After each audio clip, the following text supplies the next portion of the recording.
to our final part of genetics, part 3 of 3. A little bit about genetic studies in humans. So with all these things to test crosses, like Mendel crossed this parent with this parent to see what's going on, why don't we do that with humans? Pretty obvious. So instead we use something called pedigrees.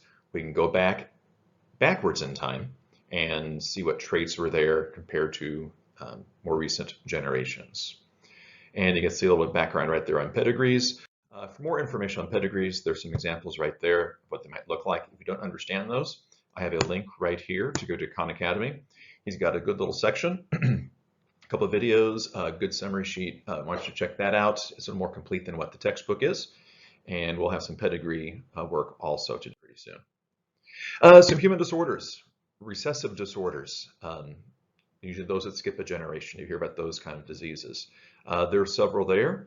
One that you might be familiar with is, if you ever look at the ingredients on a can of Diet Pepsi or can of Diet Coke, it'll say, attention, phenylketonuria contains aspartame. That's why. It's a recessive disorder, phenylketal, PKU. Sickle cell disease, most common among African Americans. There's been a lot of research on this one. There's one base that's wrong, one base substitution, and that causes the abnormal hemoglobin. If you're a carrier, you'll be fine yourself, but it's a trait you can pass on. It's recessive, so you don't have the disorder unless you have both recessive alleles. Reduces the oxygen carrying capacity of your red blood cells, and you get all the other issues that come with that, but you're also resistant to malaria. So here's what happens with sickle cell anemia. You can look at that yourself. What it does, it'll start blocking other blood flow of other red blood cells, cause pain, eventually possibly death without treatment. Tay-Sachs disease, most of the Eastern European Jews. Again, the brain can't metabolize one of the lipids. It's again a recessive trait. Check these out, more complete in the book. Dominance and phenotype. This is more, it's getting more specific. You can read those. I'm not going to read those to you. Cystic fibrosis. That's the most common one among Caucasians. 1 out of every 20 people, so there's a 50-50 shot. Somebody in the class, maybe less than 50-50, is a carrier for cystic fibrosis. The lungs fill up with the fluid, you can't get rid of the fluid, etc. Recessive pattern of traits. This is one that skips generations. Human dominant disorders, some here also. Huntington's disease, dwarfism, hypercholesterolemia.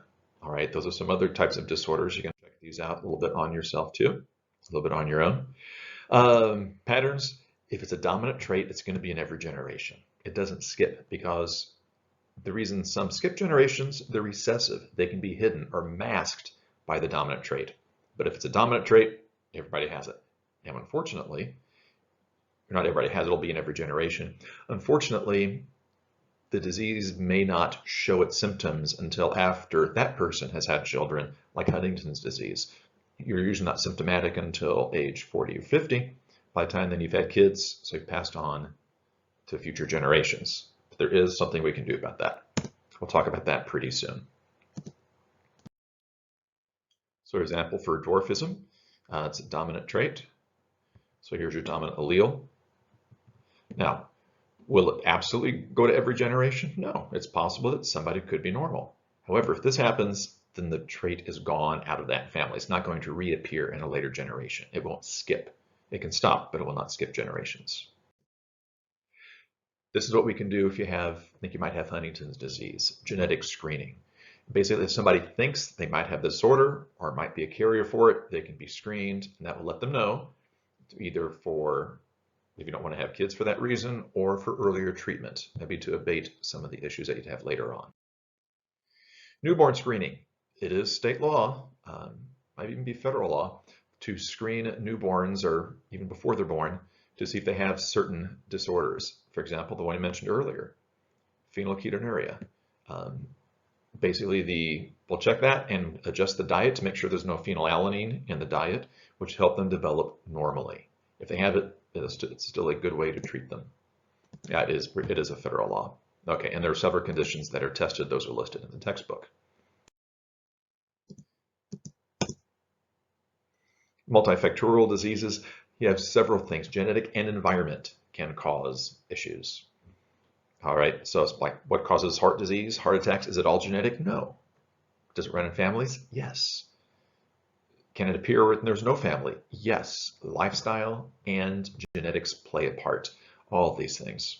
So it's not just when you hear that a lot today with the coronavirus discussion. Did they die of coronavirus, or is it in conjunction with something else?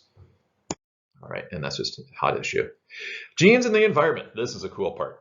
So is it genetics or is it the environment that causes people to be the way they are? Well, let's look at these plants. For these flowers, these chrysanthemums, they are pink or they're blue based on partly genetic because they're chrysanthemum, but also because of the soil pH. So there is an environmental component in addition to the genetics. Same thing for alligator eggs. Alligator, is an alligator male or female? What does it depend on? Is it simply sperm and egg fertilization? No. It's the temperature of the water the eggs develop in. If it's in a certain range, it's going to be male. Outside that range, it'll be female, or vice versa. So, some things to know. Mendelian crosses and their patterns. We'll have some assignments on those. The genetic problems, your vocabulary, homozygous, dominant. Make sure you know those things. Karyotypes and pedigrees. We'll be working more on those pretty soon. And some of the other human examples on the con, it talks a little bit about color blindness. That's a great